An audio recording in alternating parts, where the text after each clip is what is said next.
অবশেষে সকল সত্যিই অগ্নির কাছে স্বীকার করলো কথা। হ্যাঁ বন্ধুরা, এমনটাই দেখতে পাবো আমরা কথা ধারাবাহিকের আগামী পর্বগুলোতে। বিনায়ক স্যারও পূর্বা রিচার খোঁজ করে ভাবতে থাকে যে ওই রিচাই এই গুলবাহারেই আছে। অপরদিকে অগ্নি কথাকে বলে যে সকল দায়িত্ব তোর একার, তুই কেন ওই বিষ ফুলের বিরুদ্ধে একা লড়াই করার জন্য যাচ্ছিস? তোর যদি কিছু হয়ে যায় ওরা তো কেউ দেখতে আসবে না, আমাকেই তোকে দেখতে হবে। কথা তখন বলে যে আমি জানি না আপনি ওকে কেন রিচা বারবার মারতে চাইছে, তবে আমি চাই না আপনার কোনো ক্ষতি হোক পাচক মশাই। কথা কোমরে ব্যথা পেয়েছে, সেই ব্যথায় ওষুধ লাগিয়ে দেয় অগ্নি আর বলে যে যদি সেখানে গিয়ে তোর কোনো ব্লাড লস হয় তখন আমি কি করব, তাই বলছি সত্যিটা আমাকে বলে দে। ঠিক তখনই দরজা খুলে ভেতরে প্রবেশ করে অগ্নির ভাই বোনেরা। অগ্নি সকলের ওপর রাগ করে বলে যে তোরা আমাকে এখানে একা রেখে চলে গিয়েছিলি। তখনই রিচার একটা গুন্ডা এসে বলে যে সকলকে খাবারের জন্য নিচে ডাকা হয়েছে, সকলে সেখানেই অপেক্ষা করছে।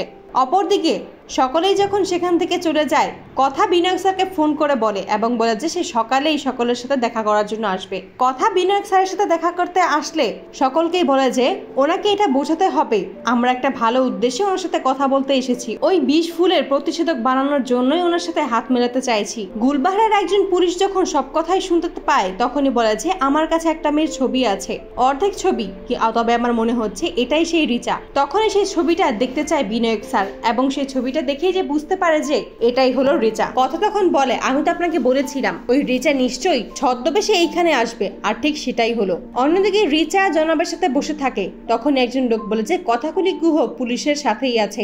এসব শুনে জনাব একজনকে বলে যে যেভাবেই হোক কথাকলির থেকে প্রতিষেধক কিভাবে বানানো হয়েছে সেটা জানতেই হবে, যদি সে আমাদেরকে বলে না দেয় তাহলে ওখানেই মারা যাবে। অপরদিকে কথা যখন হোটেলে ফিরে আসে তখনই অগ্নি বলে যে তুই কোথায় চলে গিয়েছিলি, তোকে এই গুলবাহার আর থাকতে হবে না, আমি তোকে নিয়ে এক্ষুনি বাড়ি ফিরে যাব। ঠিক তখনই সেখানে ছোটকা এসে হাজির হয়। ছোটকাকে দেখে সকলেই অবাক হয়ে যায়, সাথে খুশিও হয় ছোটকাকে পেয়ে। তখনই ছোটকা বলে যে কথা তো আমাকে রিসিভ করার জন্য গিয়েছিল। এটা শুনেই চমকে যায়। জনাবের লোকেরা যখন কথার উপর অ্যাটাক করে তখনই কথাকে অগ্নি বাঁচিয়ে নেয়। তারপর কথার থেকে সমস্ত সত্যিটাই জানতে চায় আর বলে যে তুই কি এখনো চুপ করে থাকবি, আমাকে কি সত্যিটা বলবি না? তখনই কথা বাধ্য হয় এবং সমস্ত সত্যিটা অগ্নিকে জানিয়ে দেয়। তো বন্ধুরা, তোমরা এটাই তো চাও যেন এভাবেই কথা অগ্নিকে সমস্তটা জানিয়ে দেয় এবং দুজনে একত্র হয়েই রিচা ও জনাবের মোকাবেলা করতে পারে। কমেন্টে জানাও। আর নিয়মিত আপডেট পেতে আমাদের চ্যানেলটি এক্ষুনি সাবস্ক্রাইব করে পাশে থাকো। ধন্যবাদ।